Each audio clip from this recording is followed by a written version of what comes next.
at some point, one of us will come up with an idea, whether it's, a single note rhythmic pattern or an entire song, and we'll record it in some fashion, or maybe just play it to each other. And depending, I guess, on how big or small the idea is, we'll all kind of start going, well, that sounds good, but what if we do that? And we all start putting in our 2 cents. Sometimes it doesn't need as much because, like I said, sometimes it's an entire song and all you need to do is maybe just change a beat or change a note or two. But sometimes it's really, 5 seconds of something that for some reason sparks, like, wow, like there's something really cool about that. And then you just take it and you build off of it. And hopefully everybody's kind of hearing the same thing, because if not, it's a little bit more difficult to...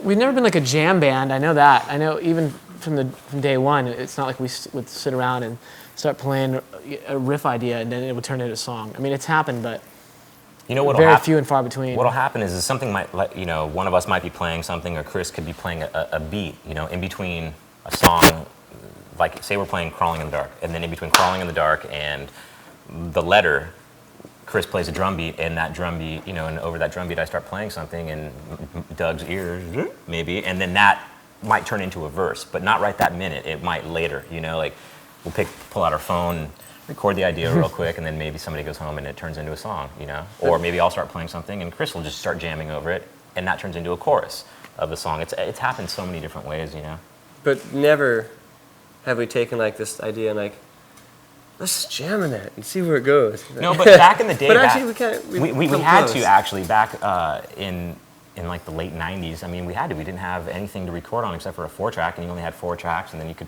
kind of. And we never had it set up like ready to go all the time. We had to sit there. Somebody would come in with an idea, and then we would sit around, and everybody would kind of figure out something else and play us other parts. And oh, that sounds cool for a chorus, or that sounds cool for a pre-chorus. But that was so long ago.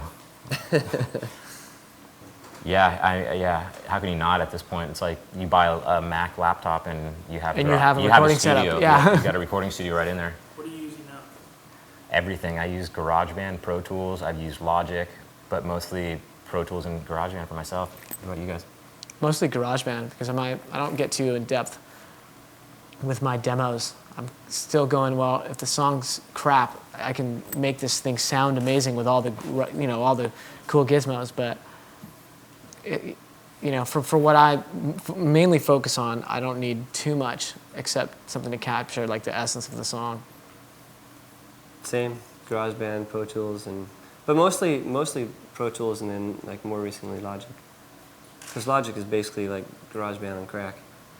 This record we did the drums in the big studio, like the gratuitous big studio for like the tape machines. Yeah, and way too much money. But normally.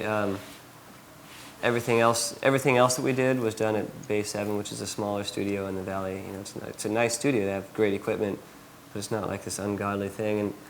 And we've always talked about doing a record, and maybe the next record we do will be done this way, but like at Dan's house, like Dan's got like nice vaulted ceilings, because really to record nowadays, all you really need is like for guitars, you need like just some sound dampening. You need like a nice closet where you can kind of like control the sound.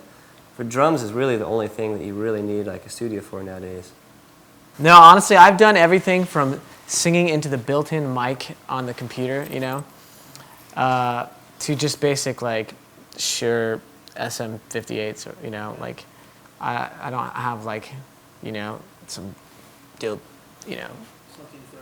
I just got like I need to get my melody and some words onto this thing, and you can EQ things so well now. It's almost like you can kind of trick the computer a little bit. And well, the computer has become an instrument as well. Right. If you don't know how to play, like I can play piano chords, but I couldn't even tell you what I was playing, and I can't sit there and go from chord to chord really well. But on a computer, I sound like I can. Dan showed me a demo a couple weeks ago that he did while we were on the road. He did it in the back lounge of the bus while we're moving into the this computer microphone. Sounds pretty awesome. Sounds great. I had no idea.